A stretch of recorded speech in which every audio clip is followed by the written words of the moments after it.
This is the new, well not new, it's 3 years old, Nissan Micra, 0.9 litre.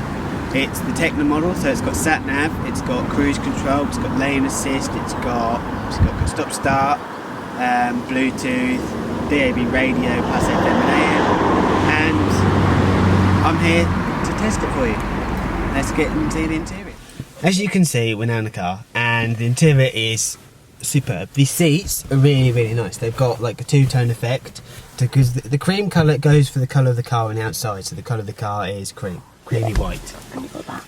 And so they've got the two-tone here, which was really, really nice. It's like leather or leather effect. You've got the glove box just underneath, and you've got everything in there, CDs and other bits and bobs. You've got a bit in here that you can just store your phone. Perfectly fits. That'll probably fit, I don't know, the iPhone 8 Plus, the iPhone 11, that sort of thing. You've also got this entertainment screen. And I'm not sure how big it is. It's just a screen. But it does everything else. So if I just start the car, put the clutch in, press the start button, when you've got the keys on you. So like now we've got it on, we've got Kiss radio sitting there. If I press 2, you get radio 2, 3, capital wheel. This is how you change it. Anyway, so you've got sat nav, so you can select a destination, whichever you want. I've got home set in here. I won't press it because I don't want you to know my address. But if I press map, you've got it there.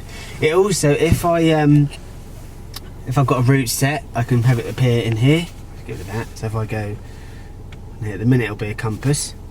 But if I was to program in a route, so if I was to go nav, on a previous, we'll just put it back on C and then just press OK.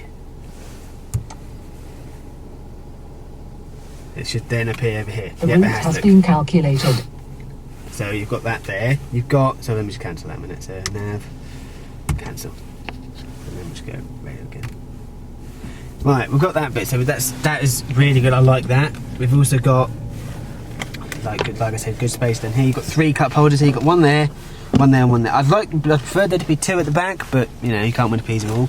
The handbrake is in the world's most stupidest place I could ever imagine to put a handbrake, because if you have a larger person, it's the same in the Nissan Juke, the 2011 model. The latest one has an electric handbrake, so it's different, so it's here-ish. But this one is so far over to the left, if you've got the larger woman, you're going to be touching the leg when you put the handbrake on and off, and that is just not really that good. So that is the design flaw. The steering wheel has lots of things going on it. Well, not lots, it's got a few. You can answer and hang up the phone. You can adjust your cruise control with the speed here, or cancel it, or whatever. You set it there, so it turns on when I push that, it says cruise on, and then when I'm going, you push set and it sets the speed. When you brake, it disengages, and when you press reset, it turns it back on again. And the car will just accelerate, just turn it off. You've got limiter, so speed limiter, so it'll beep at you, it won't let the car go any faster than the set speed. Very much like cruise control, apart from with cruise control you can adjust the speed yourself, with that you can't. You've got lane assist buttons down here, the start stop is also here. This thing here does the lights, the brightness of the dials. So you've got, so if I just put it full brightness, see, so now it's full brightness. I can then bring that back down. I had it halfway on mine, because this is actually my car. There, so you've got that. The windows are well, this side are electric. So I just push it. Front's electric, back isn't. Yeah, the back's winders. I don't know if that one does it. No, but the back's are winders, which is odd. But that leads me to the next bit, which is the back. Right, we're now in the back, and legroom is good for me. If this seat is in my usual driving position, so headroom is good for me. But if you're 6 foot, legroom isn't so good, and headroom is also not that good. You can, if you were a short driver, like a midget, like me, like Melissa who's holding the camera, you can, if the seat was obviously further forward, you'd have more legroom, but it's still not great. And the seating is spongy, which doesn't mean it's very comfortable on a long journey. But 3 in the back ain't gonna work. But it is, you can do it, it's not going to be comfortable. So for a short journey, fine. For a long journey, you may as well walk, because you're not going to be comfortable. Walking will be comfortable. You've got no USB charging thing, which is a bit of a bummer. You've also got, weirdly, winders. Why? In a car that's top of the range. But apparently they're all like that, so the ones that are lower and I think there is one more up from this one, they all have bloody winders. There's also no door bins.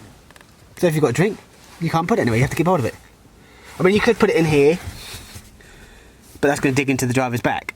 Or if there's more than one of you, you've got to fight for that. Exactly, or if there's more than one, you've got to fight for a cup holder. So, it's not great. It has these speakers in the headrest. Now what they're supposed to do is they're supposed to make it sound like you're in a theatre-ish. So it fills the car with the sound of the radio. I'm not going to disappoint me demonstrating because you're not going to get the same effect with the camera. But that's what normally happens, you get the whole effect of the whole sound. You've got airbag there, you've got a hook here, which is a bit... It doesn't look like it's going to do a lot, it's very small, but that's the back. You've got isofixins for car seats in here. I can feel them in fact just there. They're not as good as the ones that are more hidden, so the ones that you flick it off or you push it off or whatever are better, but these ones aren't too bad, but you know, they might be a bit of a fiddle to deal with. We will do a practical thing where we'll get a car seat and we'll test it. But now we're going to go to the boot. Now the boot holds, I think, 300 litres capacity. With the seats down, with the seats down, it holds, I think, like 1500, something like that. So the boot capacity is like that. It does have false floor, so you could put a bit in there storage wise. But you've got there's the wheel repair job because there's no spare wheel. You could get a space saver to go in there, but it's not that great. So that's not too bad. You can put the seats down. If I just demonstrate a minute, I'll just remove the parcel shelf. I think you could potentially put the parcel shelf in it. Let's have a look. Let's see. You can put the parcel shelf in there for more space. Now the seats go down really, it's not great. Just found out. It won't set that very well, which is a bit annoying, so no, don't bother trying that. But I'm just putting there for now. Anyway, the seats go down quite easily. It's just a little pulley lever here. Oh, and a push. And it's down. Same with this one. Pull. Oh, hang on. Try and not snag the bloody seat belt, but there you go. That's it. Now, if I just take that down a minute. You'll know it's quite high, so you've got to be careful when it takes it out so you don't whack and damage this bit. You've also got a lip, so you can't then slide stuff in. So you couldn't get a suitcase and, for example, want it right at the front near the seats. You couldn't just slide it in. You'd have to go round or get it lean right in. So it's not great. You've got no charging things that I can see anywhere. Charging USB bits, you've got no hooks for tethering anything, so it's a bit of a downside on the boot, but overall it's a great car. Let me just put the seats back up, because for this it's a faff. Now if Melissa will follow me, you have to go round the car, open the back door, and up. Try not to snag the seat belt on the way in, like so. Close. Do the whole same thing around this side. You know, it's a fab. Now this car is 8,995 or 225 on finance with the car shop. You can do that. It's only 225 because I've got, this is mine, because I've got all the warranties included. I'm trying to go around again.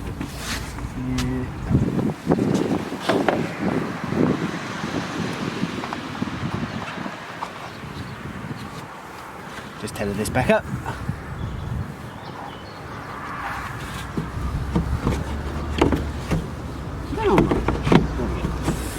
Right, that's all back now.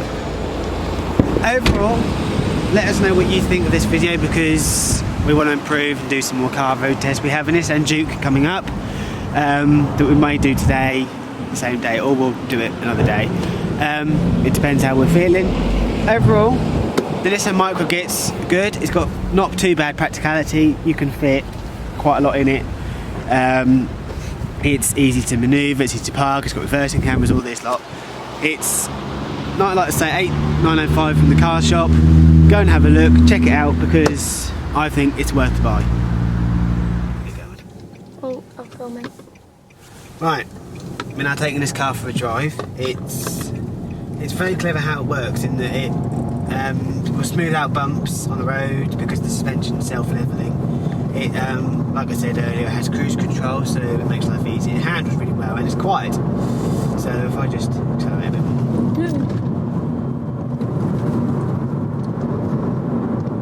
It's still, I'm doing 55 and it's quiet.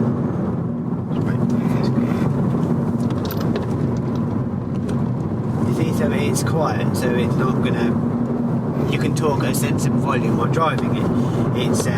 It's actually really good fun. It handles well. It grips really nicely. It's really well thought out. The Japanese have done themselves well.